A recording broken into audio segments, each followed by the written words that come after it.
HDFC का financial result आया है। फाइनेंशियल रिजल्ट जानेंगे और फाइनेंशियल रिजल्ट देखने से पहले कंपनी ने जो डिविडेंड अनाउंस किया है वो डिविडेंड देख लेते हैं। Recommends final dividend of 21 rupees per equity share same as the total dividend in the previous year. तो कंपनी ने 21 रुपीज़ पर इक्विटी शेयर का डिविडेंड अनाउंस किया है जो कि फाइनल डिविडेंड है। तो डिविडेंड देखने के बाद अब कंपनी का फाइनेंशियल रिजल्ट जानेंगे।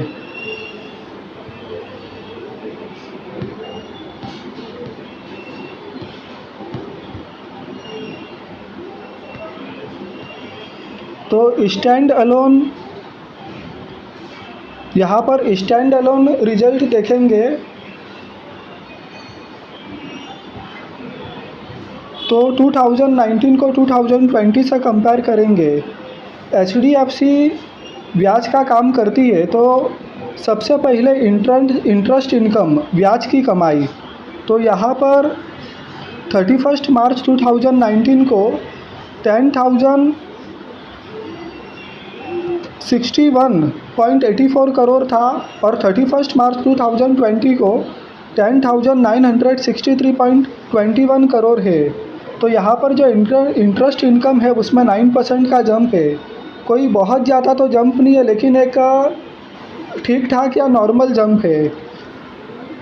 इंटरेस्ट इनकम के बाद में डिविडेंड इनकम देखेंगे। तो HDFC दूसरी सब्सिडियरीज कंपनी की पेरेंट कंपनी है, इसलिए कंपनी को डिविडेंड भी मिलता है। तो यहाँ पर डिविडेंड 31 मार्च 2019 को 536.88 करोड़ था और 31 मार्च 2020 को डिविडेंड 2.08 करोड़ आया है। तो डिविडेंड में काफ़ी गिरावट है। डिविडेंड के बाद में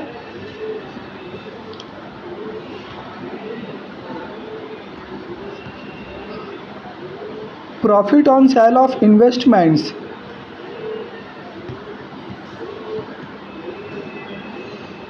(31 मार्च 2019 को 321.01 करोड़ था और 31 मार्च 2020 को 2.45 करोड़ है। तो यहाँ पर profit on sale of investment में भी गिरावट है। हालांकि डिविडेंड है और profit on sale of investments एक कंपनी का कोई रूटीन बिजनेस नहीं है।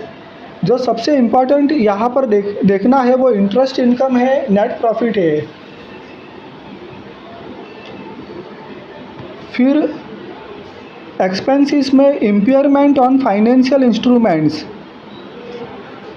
तो कंपनी जो लोन बांटती है उन लोन में से कुछ लोन बैड डेब्ट्स हो जाते हैं या कंपनी को ऐसा लगता है कि कुछ लोन पोटेंशियली बैड डेब्ट्स हो सकते हैं, तो उन लोन की प्रोविजनिंग होती है। तो यहाँ पर इम्पेयरमेंट ऑन फाइनेंशियल इंस्ट्रूमेंट्स देखेंगे।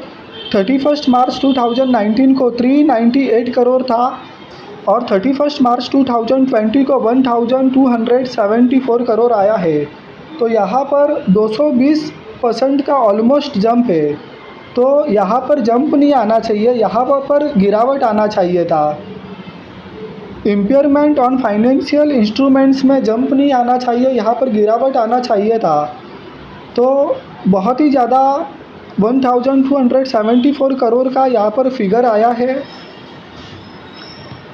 31 मार्च 2019 के कंपेयर में।